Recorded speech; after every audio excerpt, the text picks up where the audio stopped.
Hello students, myself Rajesh Kumar Sharma, your biology teacher. Today we are going to discuss post-fertilization events. As we have already discussed, pre-fertilization event and fertilization events in chapter 2, that is sexual reproduction in flowering plants. In pre-fertilization events, there is formation of gametes or gametogenesis, that is formation of male gamete and female gamete. In case of plant, that is male gametophyte and female gametophyte. Pollen grains and embryo sac. Male gamete, that is male gametophyte, that is pollen grain, and female gametophyte, that is embryo sac. This is pre-fertilization event. And after that we have studied pollination, that is transfer of gamete. This is also part of pre-fertilization event. Then we have discussed fertilization. What is fertilization? Fusion of male and female gametes. Okay. And in case of plants, there is double fertilization. What is the meaning of double fertilization? Double fertilization means in plants 2 times fertilization occurs. As in case of plants, there are 2 male gametes. One male gamete fuses with egg cell and other male gamete it fuses with central cell or polar nuclei. 2 times fertilization occurs in plants. Because of this reason, it is called as double fertilization. Clear? Let's start post-fertilization events and structure. Following double fertilization event of endosperm and embryo development, maturation of ovules into seed and ovary into fruit are collectively termed as post-fertilization events. Means after fertilization, ovules are developed into seed and ovary is developed into fruit. Ovary wall develops into fruit wall and ovules wall develop into seed coat. Clear? Let's know about endosperm. That is the result of triple fusion or fusion of polar nuclei with male gamete. Endosperm development precedes embryo development. The primary endosperm cell divides repeatedly and form a triploid structure, that is called as endosperm. The cells of this tissue are filled with richer food materials and are used for nutrition of the developing embryo. In the most common type of endosperm development, the PN, primary endosperm nucleus, undergo successive nuclear divisions to give rise to free nuclei. This stage of endosperm development is called as free nuclear endosperm. Means in case of free nuclear endosperm there is no wall formation. Okay. Subsequently, cell wall formation occurs and the endosperm becomes cellular. The number of free nuclei, endosperm becomes cellular. The number of free nuclei formed before cellularization varies greatly.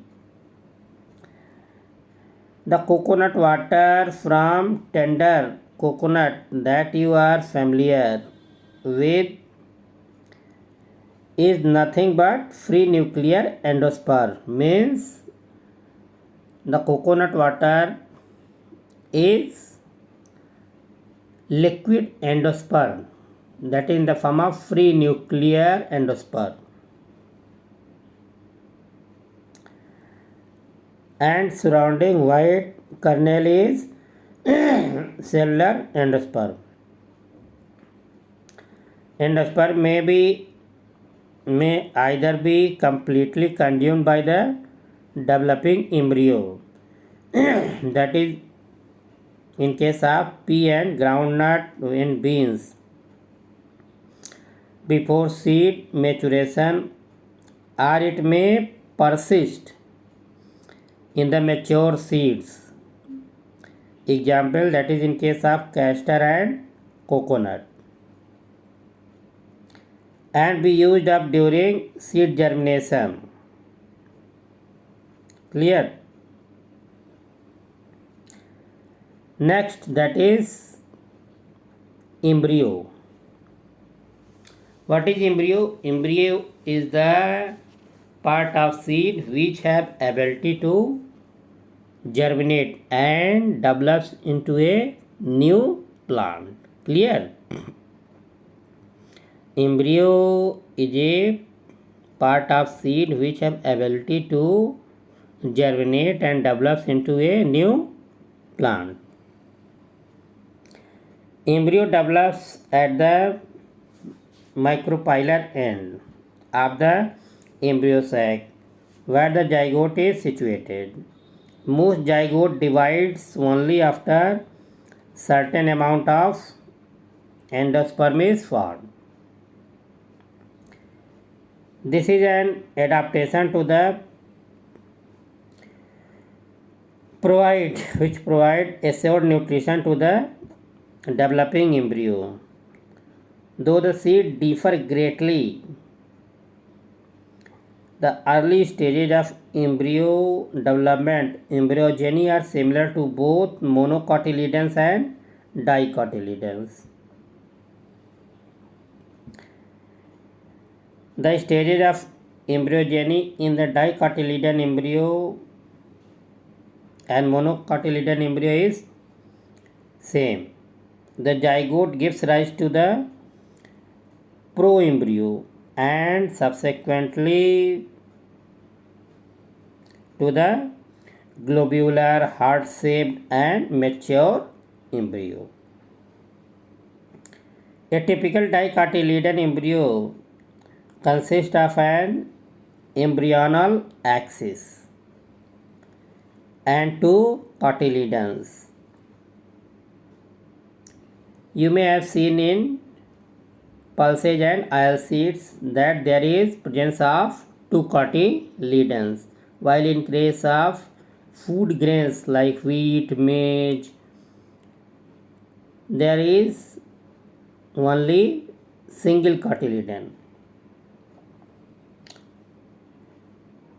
The portion of embryonal axis above the level of cotyledons is the epicotyle, which terminates with the plumule or stem tip. Plumule help further develops into stem portion.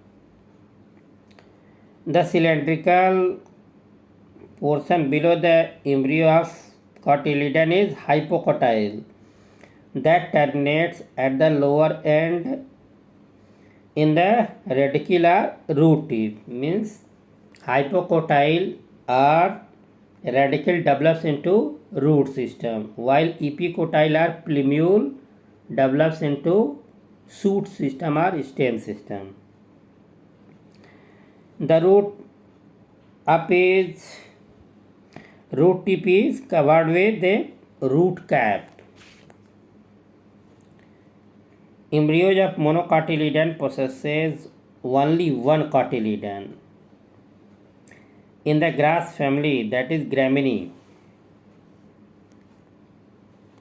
or Poaceae, the cotyledon is called scutellum. Means in case of monocotyledons, the cotyledon is called as scutellum. That is situated towards one side, lateral, of the embryonal axis. At its lower end, the embryonal axis has the